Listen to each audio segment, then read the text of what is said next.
पदार्थ, मैटर है, क्या बोलते हैं? पदार्थ, मैटर, पदार्थ की अवस्था। इसका कितना स्टेट होता है?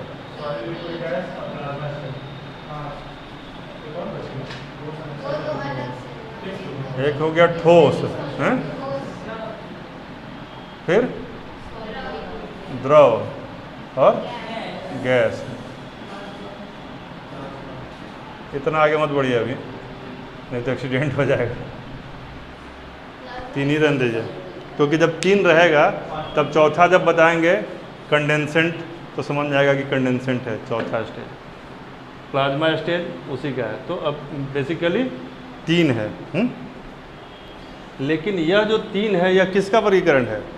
इसको कहते हैं फिजिकल, यानी भौतिक वर्गीकरण। यह क्या है? पदार्थ का भौतिक वर्गीकरण है।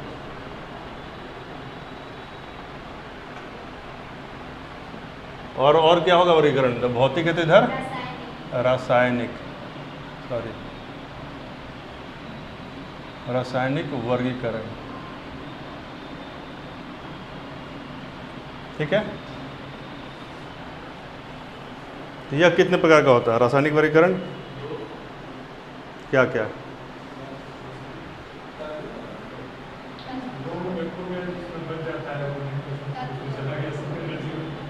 एक जिसमें वो बनता है और एक जिसमें ये बनता है। मतलब इन चीज़ों में 2 अंतर बताइए। बोला एक अंतर है, बहुते अंतर है। एक होता है शुद्ध और एक होता है मिश्रण।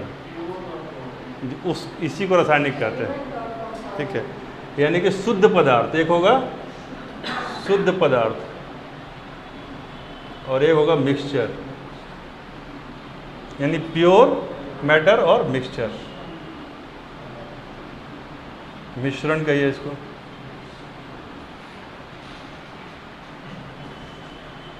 इतना में काम हो जाएगा कि और होगा कुछ? अभी और होगा। अब क्या होगा इसके बाद? शुद्ध पदार्थ का कितना वर्गीकरण होता है? इसका शुद्ध होता है तत्व, यानी एलिमेंट है, और ये हो गया कंपाउंड, यौगिक। अब मिश्रण का क्या होगा?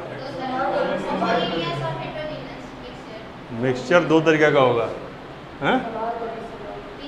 होमोजेनस और हेट्रोजेनियस, यानी समांगी और विषमांगी। क्या कहेंगे? समांगी मिश्रण और विषमांगी मिश्रण। आंकड़ा बढ़ता जा रहा है। तत्व एलिमेंट एंड कंपाउंड। शुद्ध पदार्थ का 2 फॉर्म है ये। हाँ, प्योर सब्सटेंसेज हैं ये। ठीक है। मिक्सचर, और ये हो गया होमोजेनस और ये हो गया हेट्रोजेनस।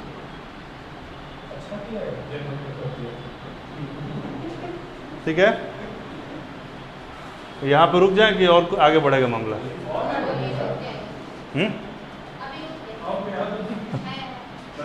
और आगे होगा ना। जैसे तत्व जो है कितने प्रकार का होता है? ये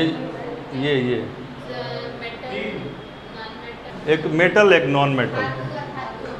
बाद में जो मेटलॉइड होगा, जो उपधातु होगा ना, जिसको उपधातु कहते हैं, तो वो अलग से करेंगे तब ना आनंद आएगा। ये हो गया कम से कम मोटा वर्गीकरण याद कीजिए, धातु और अधातु, यानी मेटल और नॉन मेटल। मेरा नाम लेना फिर जो समझ में लिख। ओके। यदि हम आगे नहीं बताएंगे तब ना। हम यहाँ मोटी बात बता रहे हैं। यहाँ यदि हम यहाँ पर कंडेंसेंट बताने लगे, यहीं प्लाज्मा करने लगे, यहीं गॉड पार्टिकल बताने लगे, तो लड़का यहीं से उठेगा बोला जय श्री राम, चलते हैं सर, कल बाद में मिलेंगे। धीरे धीरे समझना चाहिए। स्टेप जंप यहाँ नहीं करना। यहाँ इतना ही कम है, शुरू किए पदार्थ पहुँच गए, चार्ट बन गया पूरा, है कि नहीं? अभी और होगा। इतना में ये भी तबाही मचा हुआ। अब कहाँ वर्गीकरण कर सकते हैं? ठोस ग्रह में तो कुछ नहीं कर सकते हैं? यौगिक का वर्गीकरण करना है, कैसा कैसा होगा? ऑर्गेनिक इनऑर्गेनिक कर सकते हैं, कार्बनिक और अकार्बनिक, इसका वर्गीकरण कर दीजिए। ऑर्गेनिक और ऑर्गेनिक को क्या बोलते हैं? कार्बनिक, कार्बनिक और अकार्बनिक।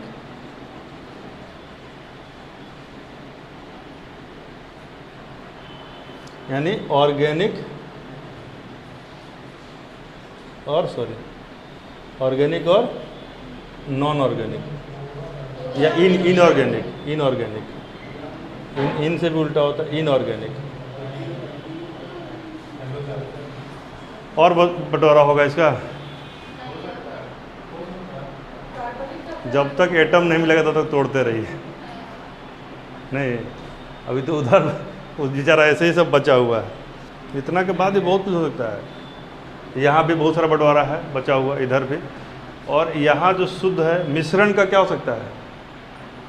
मिश्रण का दो किया ना, समांगी और विषमांगी। मिश्रण का और बंटवारा हो सकता है?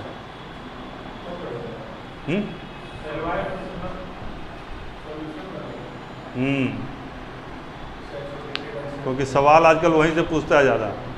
सॉल्यूट क्या होता है, सॉल्वेंट क्या होता है, विलेय क्या होता है, विलायक क्या होता है, हैं? जो घुल जाए, जो घोलता है वो क्या है? सॉल्वेंट है, और जो मिलने के बाद सॉल्यूशन है। ठीक है, तो जो सॉल्यूशन होता है वो इस, जैसे मिक्सचर एक समांगी और विषमांगी भी होता है, और इसी का एक वर्णन ये हो सकता है कि सैचुरेटेड सॉल्यूशन जो है, इसी का सॉल्यूशन भी एक मिक्सचर है। Solution is a type of mixture. तो क्या हो जाएगा यहाँ पर? सॉल्यूशन मान लीजिएगा आ गया सॉल्यूशन, तो ये हो सकता है सैचुरेटेड और अनसैचुरेटेड हो सकता है ना, संतृप्त और, यहाँ लिख दे रहे, लिख लीजिए ना, संतृप्त ऊपर ले देते हैं, संतृप्त और असंतृप्त।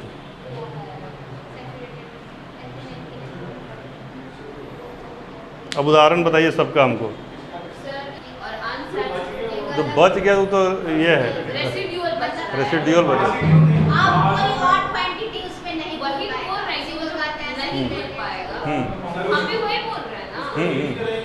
हम कहाँ बोल रहे हैं कि तुम वही नहीं बोल, तुम जो एक सेंटेंस गलत बोली उसी को हम ऑब्जेक्ट किए, जो बच जाता है। नहीं, ये नहीं बोलना जो बच जाता है, जो सॉल्यूशन मिलेगा, जो सॉल्यूशन है दैट इज सैचुरेटेड, यानी कि it further can not be added with some solute, तो that is called a solution that is saturated. यदि उसमें और डाल सकते हैं तो क्या हो जाएगा? अनसैचुरेटेड। अब सवाल बताइए कि यदि किसी सॉल्यूशन में सैचुरेशन लेवल मिल गया, और उसके बाद भी मेरा मन कर रहा कि नहीं इसमें और मिलाएंगे, तो हो जाएगा, और मिल जाएगा। इसका मतलब पहले सैचुरेटेड नहीं था, ठीक है ना? समझ आ गया? इसके बाद इसमें एक थ्योरी आ जाती है कि जब भी आप हीट करते हैं तो क्या होता है? एक लेंथ बढ़ता है, उसको क्या बोलते हैं? एलिमेंट के बीच में जो बॉन्डिंग रहती है वो फैल जाता है, इसीलिए, ठीक है ना? तो अब यही पूछेगा कि गर्म करने पर क्या होता है? वो बढ़ता है, और ठंडा करने पर घट जाता है, कम प्रेशर, ठीक है ना? ठोस का परिभाषा बताना नहीं है आप लोगों को। इसका परिभाषा क्या होता है पदार्थ का? बहुत सारे लोग, दो मेजर प्रॉपर्टी है, द्रव्यमान हो, भार नहीं, द्रव्यमान, मास हो, और जो स्पेस घेरता हो, दैट इज पदार्थ, ठीक है? इसमें कोई भी चीज़ है वो कहीं ना कहीं स्पेस घेर रहा है। ठोस आपको बताना नहीं है, जो भी सॉलिड है ठोस, और द्रव लिक्विड फॉर्म में जो भी जितनी चीज़ें हैं वो सब है। और गैस में, तो गैस आप लोगों को याद है कौन कौन? बलून में गैस है, बाकी हर जगह गैस है, यानी इसको जिसमें डाल दीजिए उसी का शेप ले लेगा, ठीक है?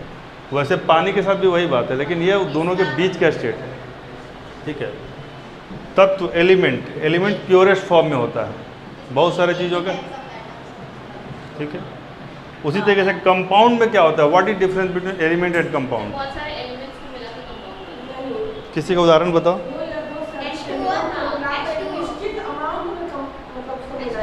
अनुपातिक मात्रा, ये बात समझिएगा, ये केवल ऐसे डिस्कशन मोड में, जैसे कि क्या आप लोग तो साइंस के हैं, आप लोग को पता होगा, जो आर्ट्स वाले उसको समझिएगा। मान लीजिए एक एलिमेंट है हाइड्रोजन और एक एलिमेंट है ऑक्सीजन। अब हमको इन दोनों को मिला के एक यौगिक बनाना है, H2O बनाओगे हैं। ठीक है, तो H2 और O मान लीजिए हो गया।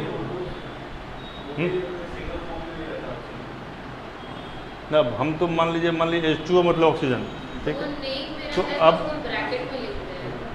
अब ये बताइए कि H का कितना अणु है यहाँ पर, कितना है? 2। ठीक है, और ऑक्सीजन का कितना है? ये 2 हो गया ना, और ऑक्सीजन कितना होगा? तो यह हो जाएगा 16। कितना हो जाएगा? 16। 8 होता है ना इसका, है? तो ये होगा 16। कितना हो जाएगा? 16। यानी ऑक्सीजन का 2 परमाणु और हाइड्रोजन के 8 के साथ जुड़ रहा है। तो इसका रेशियो क्या है? 2:16, दैट इज 1:8। तो यही हम बताना चाह रहे थे आपको कि जब भी 2 एलिमेंट मिलेगा तो निश्चित अनुपात में मिलेगा। यह अनुपात, जैसे मान लीजिए पानी, अब ये है पानी, तो यदि मास का रेशियो अपने द्रव्यमान के निश्चित, द्रव्यमान भार कहिए, द्रव्यमान के निश्चित अनुपात में वो मिलता है। इसलिए अमेरिका में भी पानी या फिर समुद्र का भी पानी, समुद्र के पानी में नमक मिल जाता हो तो कई बार मिक्सचर का उदाहरण हो जाता है, लेकिन पानी यदि अपने फॉर्म में है तो कहीं भी होगा उसका अनुपात यही होगा। चाहे किसी तालाब से ले लीजिए या किसी के घर का ले लीजिए या हमारे घर का हो या आपके घर का हो, सबका पानी का मिश्रण नहीं, मतलब अनुपात यही है। ठीक है, एक और प्रॉपर्टी होता है इसमें, बहुत बढ़िया बात बोली, यही दूसरा इसका थ्योरी जो याद समझना, हम बता दे रहे। जैसे क्या है कि जब भी ये दोनों मिलेगा ना तो अपने मूल प्रॉपर्टी को छोड़ देगा।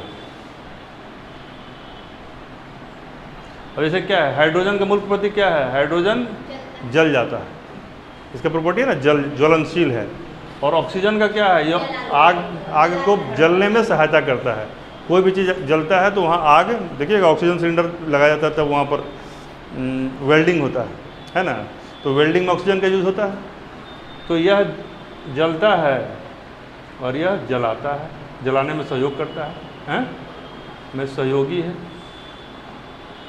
लेकिन दोनों जब मिल गया तो बुझाने का काम करता है। तो मूल प्रवृत्ति छोड़ दी अपना, है ना, जलना जलना छोड़ दिया। अब CO2 को बताइए।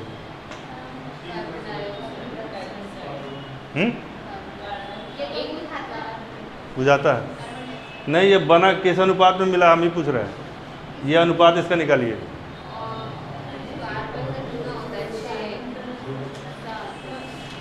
कार्बन का क्या होता है? कार्बन का कितना भाग इससे मिल रहा है?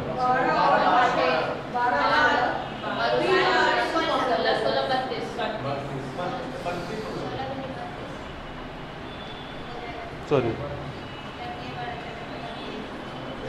अब किस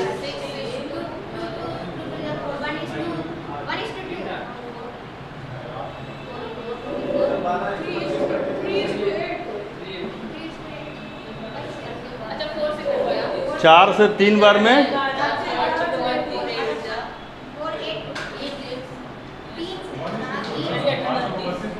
ये 3 बार में कटा और ये 4 कितना में कटा?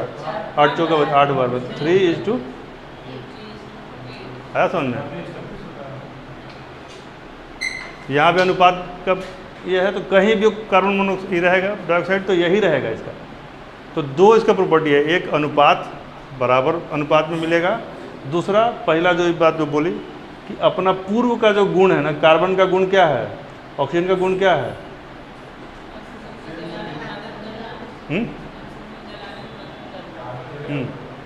कार्बन जलने के बाद जो प्रेसिपिटेट बचता है उसका लेकिन ये दोनों जब मिल जाता है तो इसका प्रॉपर्टी CO2 में क्या रहता है? इसको हम लोग यूज़ करते हैं हटाने के लिए, बुझाने के लिए, ठीक है ना। तो जो दोनों आग बनता था वो फिर बुझाने के काम आ रहा, प्रॉपर्टी को पूरी तरीके से छोड़ दिया। ऑक्सीजन जो पहले इसके साथ था तो पानी बना, कार्बन के साथ आया तो ये भी अपना चरित्र थोड़ा बहुत खो दिया, यानी गलत संगति में पड़ गया नहीं ऑक्सीजन। तो ऐसे चीज़ों को भी देखिएगा। चलिए, क्या हुआ?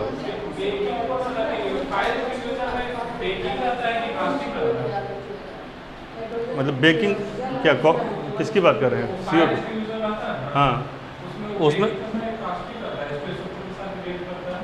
बेकिंग नहीं रहेगा, लेकिन हम एग्जैक्टली जो है उसमें और भी तत्व रहता है ना, केवल यही नहीं रहता। ये तो एक ऐसे ही बता दिया गया कि इसको यूज़ किया जाता है। फायर एक्सटिंग्विशर में केवल यही नहीं रहता, उसमें बहुत सारा चीज़ मिला रहता है। चलिए, एलिमेंट बताइए। आप लोगों को बोले थे कि एलिमेंट याद करके आइएगा, याद है? पहला क्या है, उसके बाद फिर लिथियम,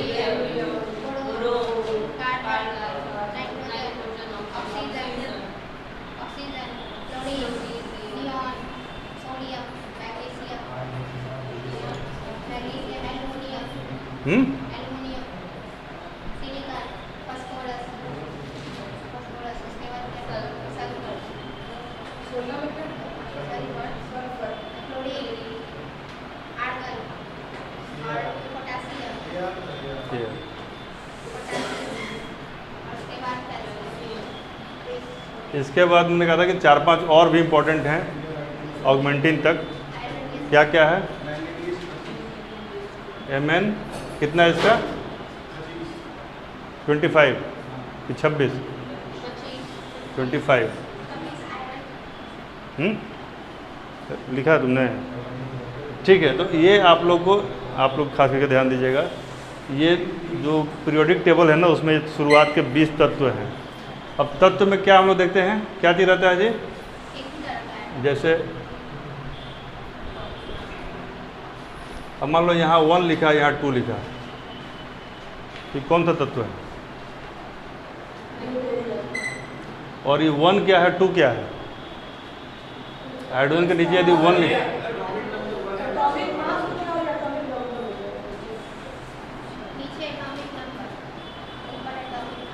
याद रहेगा? भूल जाएगा।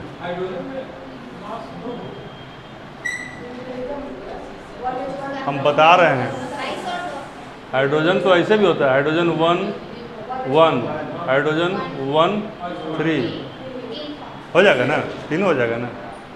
तो कहने का मतलब है कि ये नीचे क्या है? नीचे एटॉमिक नंबर, ऊपर एटॉमिक मास। तो ये ध्यान रखिएगा कि भार आदमी सर पे रखता है, कहाँ रखता है? माथा पे। तो जो भार है ना वो ऊपर रहेगा, द्रव्यमान जो है वो ऊपर रहेगा, और नीचे रहेगा नंबर। याद रहेगा? किसी में भी ऐसे ही रहेगा। और यही जब जैसे मान लीजिए सबके नीचे में क्या है, हम जो हाइड्रोजन बताया है, ये तीनों हाइड्रोजन ही है, तो नीचे में सबका सेम है ना, यानी सबका स्थान सेम है। पीरियोडिक टेबल में सब जो है एक, और ऊपर में सबका चेंज हो रहा है। तो इसको क्या बोलेंगे? ये आइसोटोप और आइसोबार में ये क्या है? ये सेम रहेगा ना, तो ये सब आइसोटोप हो जाएगा। जैसे कार्बन में भी होता है, कार्बन क्या है? आइसोटोप का उदाहरण है ना। वैसे हाइड्रोजन का भी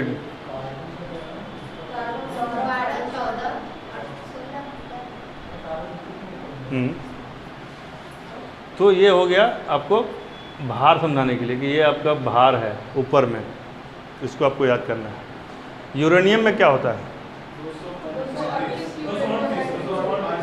यूरेनियम में नीचे क्या होता है?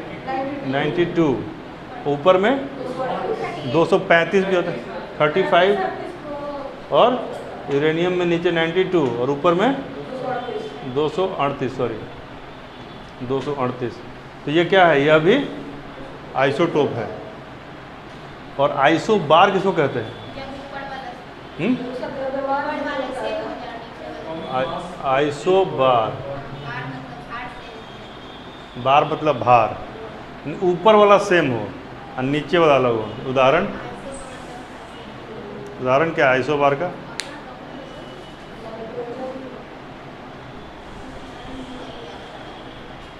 पोटेशियम, पोटेशियम हो सकता है। पोटेशियम का कितना होता है? ठीक है, ऊपर में 40 और ये कितना है? हाँ? नीचे में 19।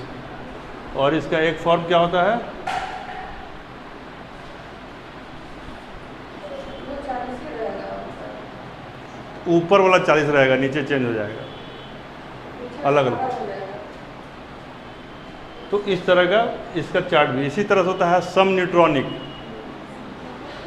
सम न्यूट्रॉन जिसका सेम है, आइसोटोन बोलते हैं इसका, न्यूट्रॉन जब भी सेम रहता है। तो ये हम अलग से पढ़ाएंगे। क्या बोल रहे हैं? ये अलग अलग का एलिमेंट का होता है। जैसे एलिमेंट मान लीजिए 40 इसका है ना, तो सी, अब सी ए ले लेंगे, तो सी ए इसका ले लेंगे तो इसका भी 40 हो जाएगा, ये हो जाएगा। तो वही होता ही है इसमें। वे तत्व, इसमें वर्ड लिखते हैं दोज एलिमेंट्स जिनका ये बराबर हो, यानी एक ही का नहीं होता। और आइसोटोप में क्या होता है? एक ही का अलग होता है। क्योंकि मान लीजिए जैसे आप इसको बदलेंगे, देखिए ये ध्यान दीजिए, यहाँ कंसेप्ट क्या है। यदि इसको बदलेंगे तो लोकेशन चेंज हो जाएगा।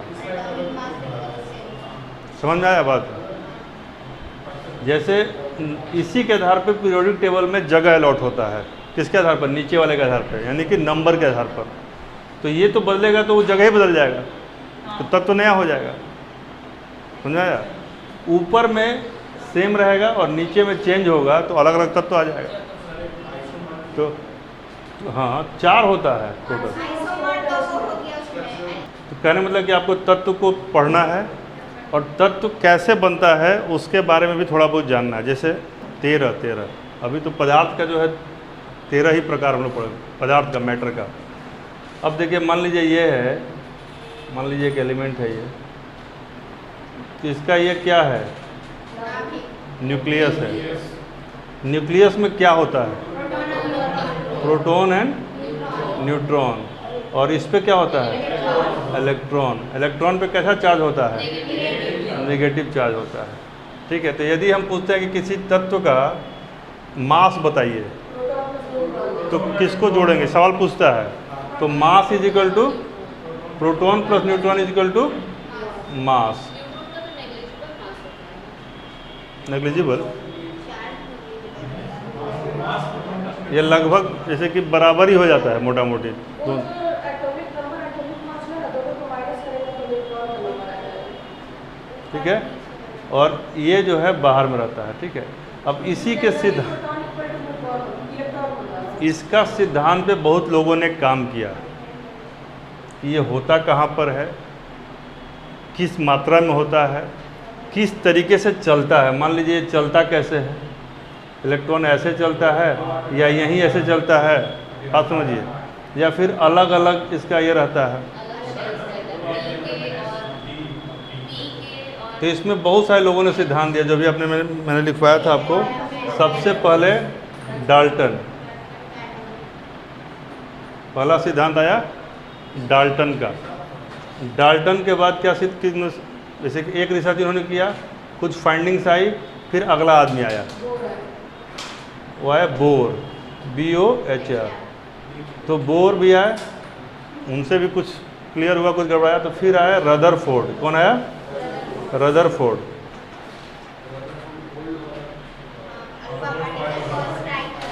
रदरफोर्ड ने अल्फा पार्टिकल के से बम्बार्डिंग किया। किस चीज़ पर? गोल्ड फॉइल पर। तो क्या हुआ कि उसमें जो ऐसे ऐसे बम्बार्डिंग हुआ, कुछ ऐसे डेविएट। सबसे बड़ा रिजल्ट कहाँ पर आया? मात्र एक कण, ज़्यादा नहीं, मात्र एक कण सेंटर में गया और वापस आ गया। पहली बार नाभिक का पता चला कि जहाँ पर, तो इससे क्या हुआ? Same pole repel, alpha particle पर कौन सा चार्ज होता है? प्लस तो इसमें जो पॉजिटिव चार्ज था वहाँ से रिपेल करेगा, सेम रहेगा चार्ज रहेगा तो। और यहाँ पर क्या हुआ कि एकदम थोड़ा सा घनत्व था तो एक पार्टिकल फुल रिटर्न आ गया। तो यह एक रदरफोर्ड का आ गया सिद्धांत, ठीक है। इसी में फिर आगे बहुत सारे है कि नहीं, अब प्रिंसिपल्स आना शुरू होंगे, और भी प्रिंसिपल आएंगे। किसका प्रिंसिपल आएगा? अबुफू का आएगा, हुंड का आएगा, पॉलिस का आएगा। तो ये सारा चीज़ ऐसे इसका डेवलपमेंट होता गया। फिर देखा गया कि ये जो न्यूट्रॉन्स हैं वो अभी एक निश्चित क्रम में रहता है। आप लोग कुछ आइडिया लग रहा है? ये पदार्थ है, जैसे कि समझ में आ रहा है ना, जैसे देखिए ये इसको तोड़िएगा तो भी एक कण निकलेगा, और यदि हम लोग भी अपने आप को तोड़ लेंगे या कोई हम लोग को तोड़ देगा तब भी कण निकलेगा। यानी we are also made of atoms और this things are also made of atoms. यानी सबसे उसके नीचे का भी चीज़ आ गया है, लेकिन अभी तक हम मानते हैं कि उस परमाणु सबसे छोटी इकाई, ठीक है। हम उसी इकाई की संरचना पे जा रहे हैं, ठीक है ना। इसको तोड़ के इसका कण निकालेंगे तो ये बहुत माइन्यूट, हम लोग बहुत बड़ा करके बना रहे हैं। अब रदरफोर्ड कैसे किए होंगे वो गॉड नोज, लेकिन इसमें गोल्ड फॉइल पे उन्होंने बम्बार्डिंग की अल्फ़ा। तो अल्फ़ा बीटा गामा सब तो है, हम लोग को दिख कहाँ रहा है? हम लोग भी कॉस्मिक रेज से घिरे हुए हैं कि नहीं घिरे हुए हैं? ये जो मोबाइल है, ये जो टीवी है, या जो कुछ भी है, बेतार का तार जुड़ा हो तो कहीं ना कहीं कोई ना कोई रेज आ रहा है। तो उसी रेज का प्रॉपर्टी यहाँ देखा गया कि जाके वो रिफ्लेक्ट कर देता है, ठीक है। तो अब आपका आया कि भाई प्रोटॉन भी है, न्यूट्रॉन भी है, और क्या है? इलेक्ट्रॉन भी है। तो रहता कहाँ पर है? मान लीजिए एक थ्योरी आया, वो बोला कि नहीं प्रोटॉन ऐसे ऐसे रहता है,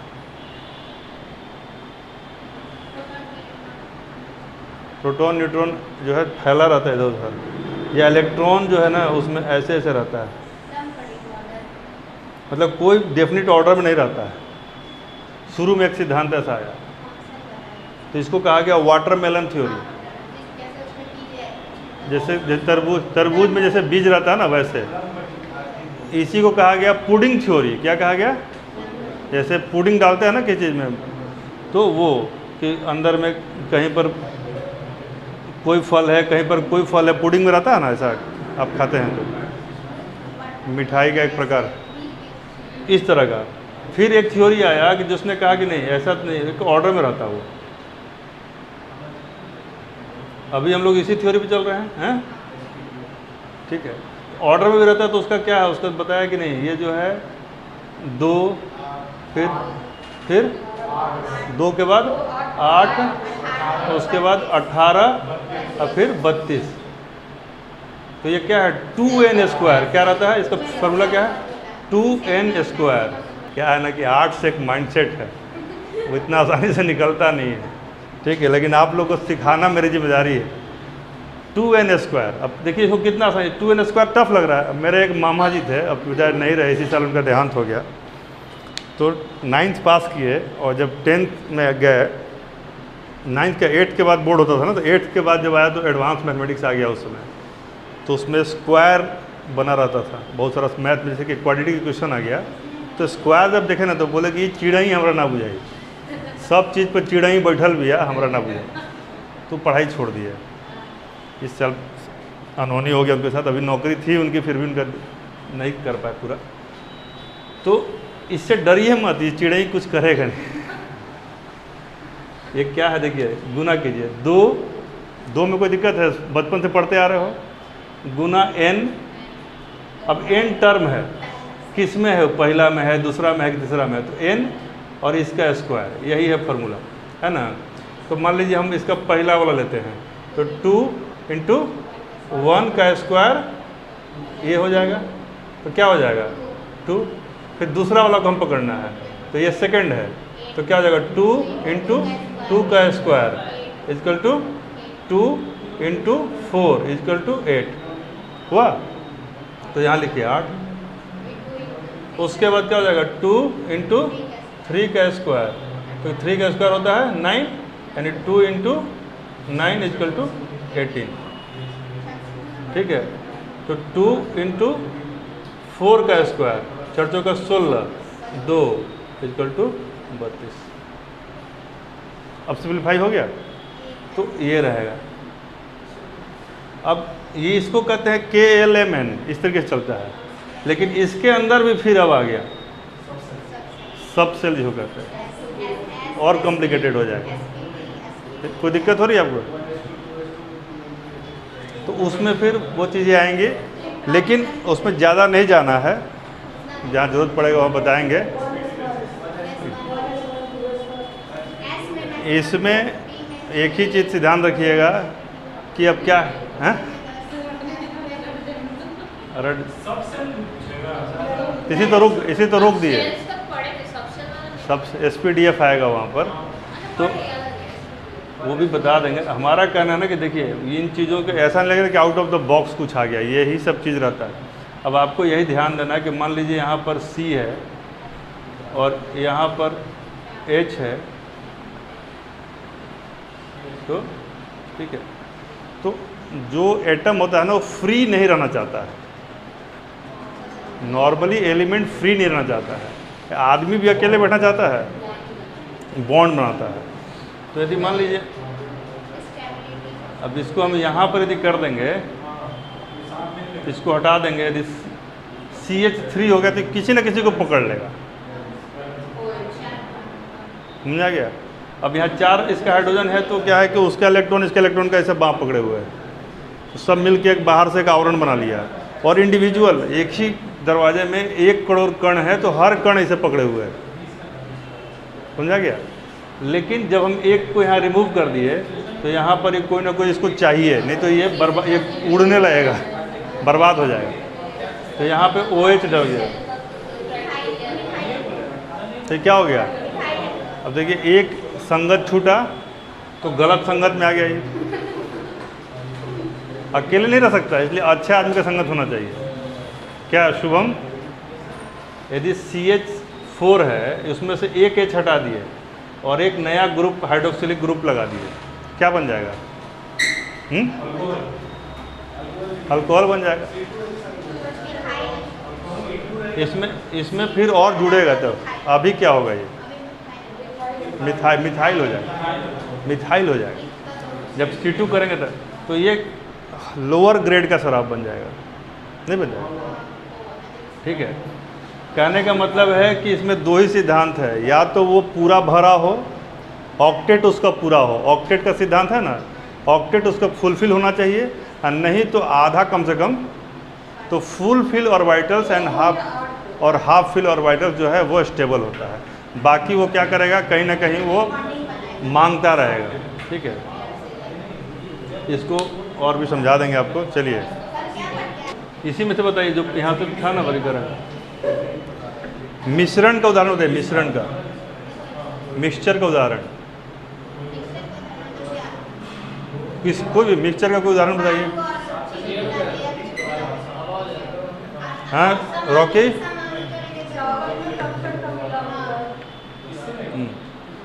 क्या जी बताओ तुम लोग, मिक्सचर का उदाहरण क्या होगा? हाँ, मिक्सचर का क्वालिटी ये होता है कि जब भी मिक्स होगा ना कोई भी 2 चीज़, तो अपना प्रॉपर्टी नहीं छोड़ेगा। जैसे शरबत क्या है, मिक्सचर का उदाहरण है। तो शरबत में यदि नींबू है, चीनी है, तो चीनी और नींबू दोनों का टेस्ट उसमें ज़िंदा रहता है। ये नहीं कि नींबू चीनी मिला है तो कोका कोला का टेस्ट आने लगा, ऐसा नहीं होगा, नहीं होगा ना। तो मिक्सचर अपना प्रॉपर्टी जिंदा रखता है। ठीक है, अब ये समानुपातिक और गैर मतलब कि समांगी और विषमांगी होता है। तो विषमांगी मिक्सचर क्या हुआ,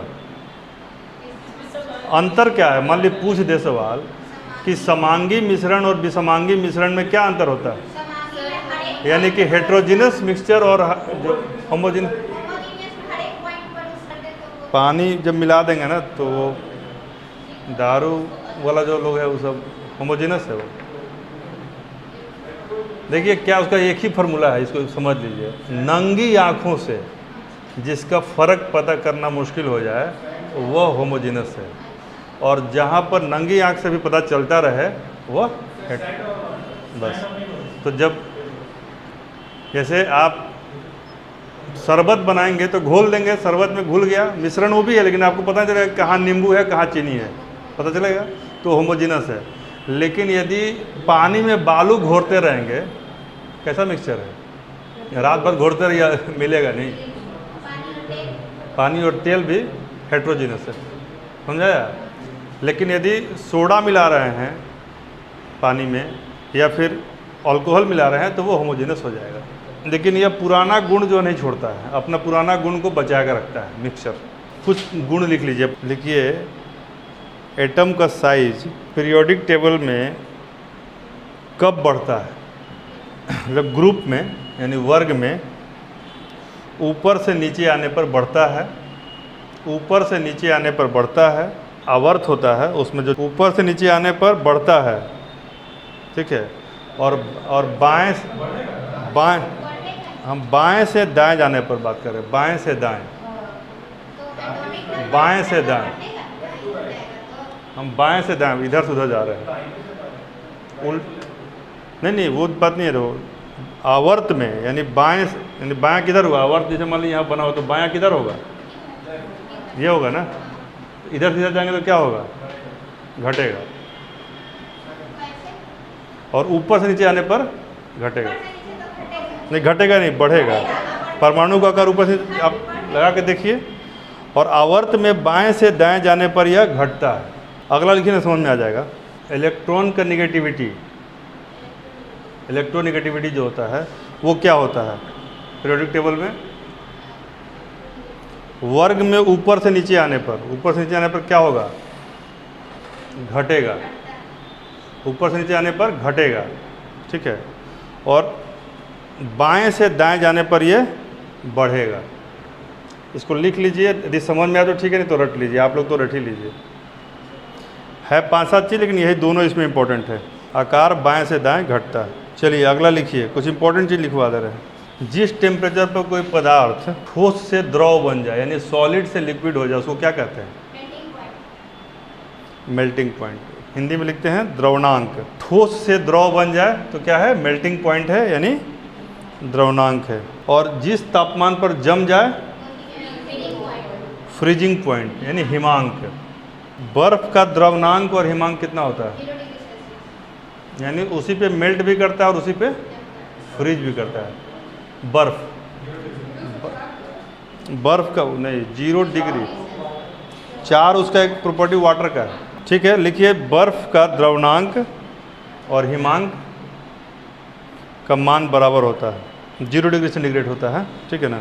इलेक्ट्रॉन पे कितना चार्ज होता है? -1, प्रोटॉन पे +1, न्यूट्रॉन पे 0, ठीक है। चलिए अगला लिखिए। वाष्पीकरण क्या होता है? वाष्पीकरण जैसे कि अभी तो द्रव में आ गया, ठोस से द्रव बन गया, और द्रव से जब गैस जहाँ बनेगा उस स्टेज को कहते हैं वाष्पीकरण। लिखिए द्रव से वाष्प में परिणत होने के लिए होने की क्रिया को वाष्पीकरण कहते हैं। सवाल ये नहीं पूछेगा, सवाल पूछेगा कि मान लीजिए प्रेशर बढ़ेगा तो वाष्पीकरण की प्रक्रिया बढ़ेगी या घटेगी?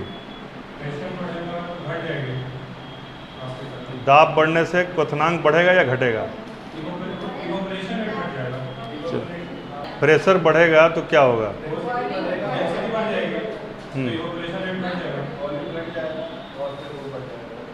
क्या बढ़ जाएगा? जैसे मान लीजिए इसके अंदर में कोई चीज़ है और इसको यदि हम इसका प्रेशर बढ़ाने के लिए क्या कर सकते हैं? तो प्रेशर बढ़ जाएगा तो इसका वेपोराइजेशन रेट बढ़ेगा या घटेगा? घट जाएगा क्योंकि ढक दिया गया है, प्रेशर उसका बढ़ गया है, ठीक है। लेकिन यदि खुला हो तो फिर प्रेशर जनरेट नहीं होगा, प्रेशर नहीं होगा, केवल हीट जनरेट होगा। चलिए लिखिए क्वथनांक जितना कम होगा तो वाष्पन की क्रिया उतनी ज़्यादा होगी, यानी कम ही पर जाके जब बॉयल कर जाएगा तो उसके बाद उसका वेपर बनने लगेगा। तो सवाल ऐसे ही पूछेगा कि क्वथनांक कम होने पर क्या होगा? तो ज़्यादा होगा। इन लाइन को एकदम फ्रेश लिखिए क्वथनांक कम होने पर क्या होगा? वाष्पन ज़्यादा होगा। ऐसा तापमान बढ़ेगा तो वाष्पन ज़्यादा होगा या कम होगा? बताइए आप दोनों। तापमान बढ़ेगा तो वाष्पन ज़्यादा होगा। तो ये भी एक सेंटेंस है, ठीक है। दाब बढ़ने पर द्रव का क्वथनांक बढ़ जाता है या घट जाता है? Boiling point, boiling point pressure से इंक्रीज करता है या डिक्रीज करता है? दाब बढ़ाने पर द्रव का क्वथनांक बढ़ जाता है। दाब बढ़ाने पर द्रव का क्वथनांक बढ़ जाता है, एकदम इसको लिख लीजिए। दाब बढ़ाने पर द्रव का क्वथनांक बढ़ जाता है, और दाब के घटने से द्रव का क्वथनांक घट जाता है। समझाया? इसीलिए जहाँ प्रेशर कम होगा वहाँ पर क्या होगा, पकने में टाइम लगेगा। क्वथनांक कम रहेगा तो वाष्पीकरण की प्रक्रिया ज़्यादा होगी, समझिएगा। और क्वथनांक में यदि दाब बढ़ गया तो क्या होगा, क्वथनांक ऊपर हो गया तो अभी उसको उबलने में ही टाइम लग जाएगा ज़्यादा। 1 मोल बराबर क्या होता है वो भी लिख लीजिए। 6.22 भी है, 22 ही लिखिए। हाँ, उसके आगे भी है तो 23 से 23 मिलाने के लिए, लेकिन 22 भी गलत नहीं है, 22 ज़्यादा सही है। 6.022 इंटू 10⁻23 यह है मोल नंबर। मोलर कंसेप्ट में यह काम आता है, ठीक है। 1967 में इसका खोज किया गया था, उसके पहले नहीं। अब लिखिए इलेक्ट्रॉन का खोज किसने किया था, पूछता है। ये तीनों लिखिए। इलेक्ट्रॉन का खोज जे थॉमसन, इलेक्ट्रॉन का खोज जे थॉमसन। प्रोटॉन का खोज, ये तो इस बार का सवाल है, इस बार आएगा तो 2 बार पूछ चुका है पीछे वाला। इलेक्ट्रॉन पूछ दिया है, चैडविक पूछ दिया है, चैडविक न्यूट्रॉन। अब प्रोटॉन है गोल्डस्टीन 9.1095 इंटू, ये सब नहीं पूछेगा, बिना मतलब का दिमाग का डेटा क्यों ख़राब करना। पूछेगा तो जय श्री राम कर देना, कुछ सवाल छोड़ना भी है। जैसे अभी तक तुम लोग प्रोटॉन न्यूट्रॉन में चल रहे हैं, तो आगे एक थ्योरी आगे क्वांटम की, नहीं इसके आगे का भी एक चीज़ है, वो है क्वांटम। तो क्वांटम क्या है अभी नहीं घुसेगा दिमाग में, क्वांटम बाद में पढ़ाएंगे। चलिए कुछ हल्का हल्का चीज़ लिख लीजिए अभी, क्योंकि आपका आंकड़ा कुछ बढ़ जाए। क्वांटम में चूँकि एजीमुथल आ जाएगा, फिर तमाम चीज़ें आ जाएंगी तो दिक्कत हो जाएगा। थोड़ा सा आप लोग थोड़ा तैयारी करके आइएगा तो अच्छा। SPDF भी आपको छोड़ ही दिए हैं। और आपको क्या बता दें, नहीं एक मत बताइए, लिखिए कुछ आंकड़ा लिखिए जो याद करने के आइएगा। ठोस में ठोस का विलयन का उदाहरण बताइए। ठोस में यानी कि सॉलिड में सॉलिड का सॉल्यूशन, सॉलिड में सॉलिड का सॉल्यूशन होता है, हैं? सॉलिड में सॉलिड, वो लिक्विड फॉर्म में ही घुसता है और उसके बाद सॉलिड होता है, उसी को सॉलिड में। जैसे पीतल में जस्ता मिलाते हैं ना, तो पीतल और जस्ता को हम लोग लिक्विड थोड़ा सोचते हैं, जब पीतल सोचते हैं तो सोचते हैं कि पीतल, तो इसी को कहते हैं सॉलिड में सॉलिड। जैसे ठोस में द्रव का उदाहरण दीजिए। ठोस में द्रव का उदाहरण चीनी पानी, तो मिश्रण हो गया ना। हम सॉल्यूशन पूछ रहे हैं, सॉल्यूशन। विलयन, थैलियम में पारा Hg, थैलियम में जब Hg मिलाते हैं तो इस सवाल पूछ सकता है, लिख लीजिए। यानी सॉलिड और लिक्विड का सॉल्यूशन है थैलियम प्लस Hg। तांबा में जस्ता, पीतल, पीतल उसका उदाहरण है। तांबा में जस्ता मिलाने से पीतल बनता है। सवाल पीतल कैसे बनता है, ठीक है ना। तो इस तरह का जो भी होगा कुछ उदाहरण आप लोग खुद से लिख के भी लाइएगा, हैं। और जो पदार्थ से संबंधित जो चीज़ें आज बताई हैं उनके उदाहरण नोट कीजिएगा, इससे आपका कंसेप्ट क्लियर हो जाएगा। उदाहरण से क्लियर हो जाता है। इसका उदाहरण लिख के लाना है आपको। सॉल्यूशन का जितना टाइप है उसको उदाहरण लिख के लाना है। फिर पदार्थ में जो इधर जो बताए थे आपको, मिक्सचर का, ये सब का, ऐसा उदाहरण लिख लीजिएगा, तो आपका ये वाला सेगमेंट क्लियर हो जाएगा। फिर आपको हम जो लिखाएंगे आगे जाके क्या होगा इसमें, वो भी देखिए, वो होमवर्क लिखिए या पढ़ के आइएगा तो अच्छा रहेगा इंट्रैक्शन करने में। जैसे pH का वैल्यू, किस चीज़ का कितना pH वैल्यू होता है, ठीक है ना, pH वैल्यू दे के आइएगा। दूसरा, फिर जो डिस्टिलेशन का जो चार्ट होता है ना, किस लेवल पे क्या बनता है, आजकल ट्रेंड बन गया पूछने का कि मान लीजिए कहाँ पर पेट्रोलियम का जो डिस्टिलेशन करता है ना, फ्रैक्शनल डिस्टिलेशन, तो कहाँ पर ये बनता है मोम, कहाँ डीजल, कहाँ पर केरोसिन। तो ये चार्ट भी बहुत महत्वपूर्ण होता है, आजकल पूछता है। सल्फर कहाँ पे निकलता है। फिर एक अभी कहीं भी साइंस की किताब में देखिएगा एक अभिक्रियाशीलता का चार्ट, कल जो हम आधा अधूरा बनाए थे उस चार्ट को याद कर लीजिएगा। सक्रियता, जैसे कि कल कन्फ्यूजन था ना कि पोटेशियम ज़्यादा सक्रिय है कि सोडियम, तो पोटेशियम ज़्यादा सक्रिय है, ठीक है। उसी तरीके से सोना नीचे में था, ठीक है, कम सक्रिय है। लेकिन यदि जहाँ तक कंडक्टिविटी की बात आएगी तो सोना सबसे अधिक तो नहीं होगा, सिल्वर में सिल्वर सबसे ज़्यादा होता है, चांदी। एक आंकड़ा और आप लोग को कल लिखवाएंगे, वो है धातु और उसके अयस्क, यानी हेमेटाइट कहाँ से मिलता है, क्रायोलाइट से क्या निकलता है, ठीक है ना।